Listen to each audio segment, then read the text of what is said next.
Halo teman-teman, perkenalkan saya Angelina Abdanasidi Katodik dari Prodi Teknik Arsitektur Universitas Mula Warman. Di sini saya akan menjelaskan beberapa materi yang ada di Prodi Arsitektur. Untuk itu, mari kita simak video pembahasan berikut ini. Check it out!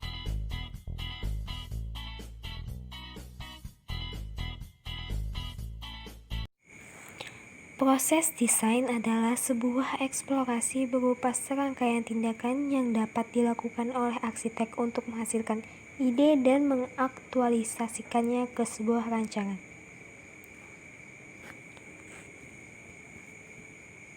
Ide yang dihasilkan bersifat spontan. Ide ini harus ditindaklanjuti dengan pencarian data dan referensi, analisis, dan transformasi desain.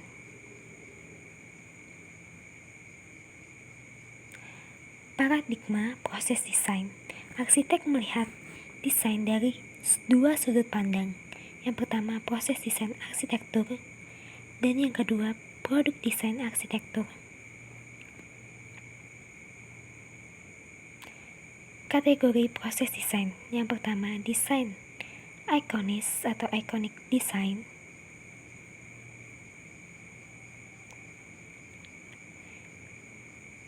Yang kedua, desain pragmatis atau pragmatik.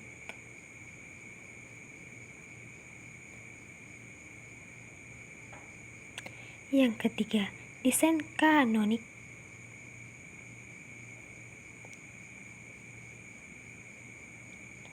Dan yang keempat, desain analogis atau analogic design.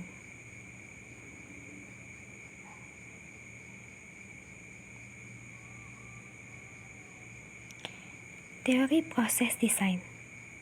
Yang pertama, proses desain kotak hitam atau black box proses. Yang kedua, proses desain kotak kaca atau glass box. Yang ketiga, proses desain rasionalistik, dan yang keempat, proses desain argumentatif. Tahapan proses desain.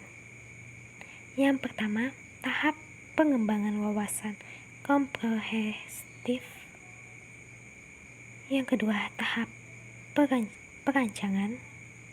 Yang ketiga, tahap presentasi teknik.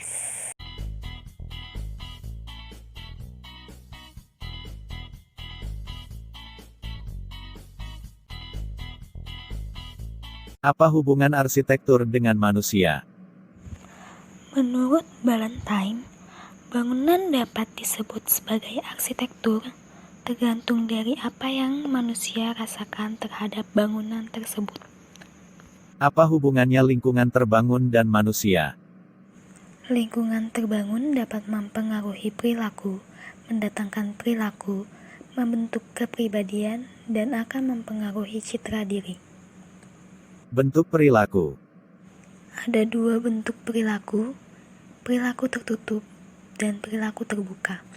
Perilaku tertutup, respons seseorang terhadap stimulus dalam bentuk terselubung atau tertutup. Perilaku terbuka, respons seseorang terhadap stimulus dalam bentuk tindakan nyata atau terbuka. Faktor-faktor yang mempengaruhi perilaku. Dua faktor yang mempengaruhi perilaku. Faktor internal dan faktor eksternal. Faktor internal bersifat given atau bawaan, misalnya tingkat kecerdasan, tingkat emosional, jenis kelamin, dan sebagainya.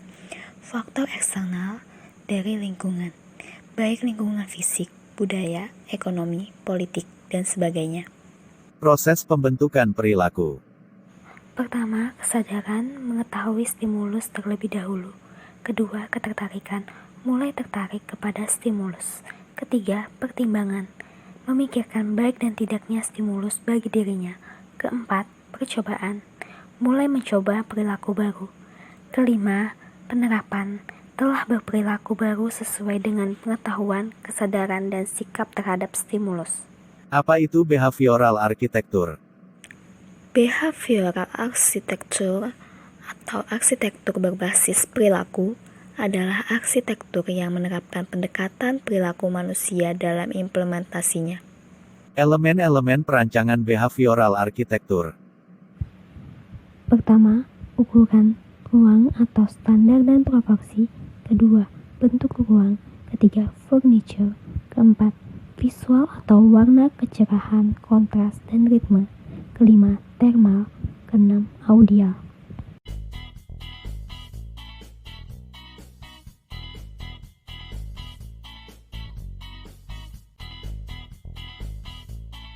Lingkungan hidup adalah kesatuan ruang dengan semua benda dan kesatuan makhluk hidup, termasuk di dalamnya manusia dan perilakunya, yang melangsungkan kehidupan dan kesejahteraan manusia serta makhluk hidup lainnya, yang terdapat pada Undang-Undang Nomor 23 Tahun 1997 tentang pengelolaan lingkungan hidup. Unsur-unsur lingkungan antara lain: yang pertama, unsur hayati atau biotik, unsur sosial budaya, dan unsur fisik atau abiotik.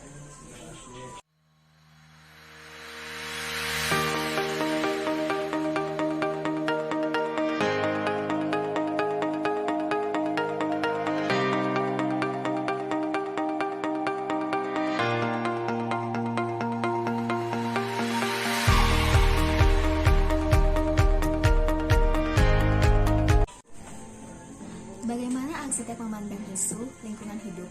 Yang pertama, arsitek harus peka dan teliti dalam merancang suatu proyek. Yang kedua, perencanaan harus mengacu pada interaksi antara bangunan dan tapaknya. Yang ketiga, bahwa suatu bangunan seharusnya dirancang mengoptimalkan material yang tersedia. Yang keempat, bangunan harus memperhatikan energi. Berikut ini contoh bangunan gedung hijau. Demikian pembahasan materi dari saya. Semoga bermanfaat bagi kalian semua. Jangan lupa like, comment, subscribe, and share ke teman-teman kalian. Thanks for watching. See you.